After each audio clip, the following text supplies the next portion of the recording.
A day after the statement made by the MOS to the PMO Jitendra Singh sparking off a controversy regarding abrogation of Article 370, Jammu and Kashmir Chief Minister Omar Abdullah on Wednesday observed that the article, which gives a special status to his state, cannot be removed until a new Constituent Assembly is formed.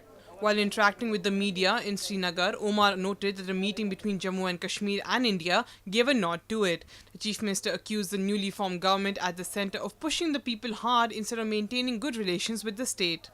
ना मैंने अपनी opinion जो है वो तो दे दी है।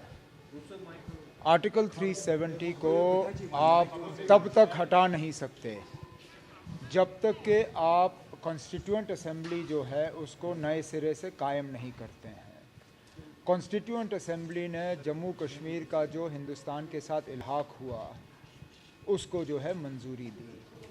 अगर आप नए सिरे से इस सवाल को खोलना चाहते हैं तो बिस्मिल्लाह करके लाइए ना कॉन्स्टिट्यूएंट असेंबली, हम भी आपसे बात करेंगे। लेकिन जहाँ पे आप मतलब हमारे रिश्तों को और ज़्यादा मजबूत करना चाहते हैं, ये मजबूत करने का तरीका नहीं है, ये यहाँ के लोगों को और ज़्यादा दूर धकेलने का तरीका है, जो कि आप खुद बहुत जल्दी समझ जाएंगे। The Chief Minister also questioned the move of the BJP government and advised it to look into some other pressing issues. बाकी मैं बीजेपी की जो सियासी जो मजबूरियां हैं वो मैं समझ सकता हूं, लेकिन ज़रा वो अपने बाकी वादों पे ज़रा पहले अमल करें। यहाँ पे उनका सबसे पहला हमला जम्मू कश्मीर के खिलाफ किया। The Abdullah Jr. took a dig at the MOS and claimed that he is saying all these out of an emotion. मुझे लगता है हमारे जो ऑनरेबल मिनिस्टर साहब हैं वो थोड़े से जज्बात में आ गए।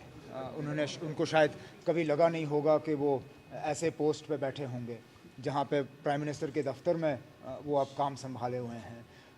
शायद थोड़े से उनको अपने जज्बात पे कंट्रोल करना चाहिए था, लेकिन बहुत जल्दी उनको जो है सच्चाई का पता चला, जबकि उनको अपने बयान को वापस लेना पड़ा।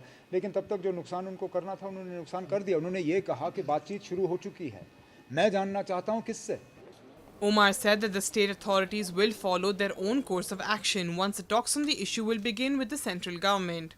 लेकिन अब हम थोड़े ना सारी बातें आपके सामने रखेंगे, ज़रा करके दिखाएं फिर देखें। Powered by NNIS.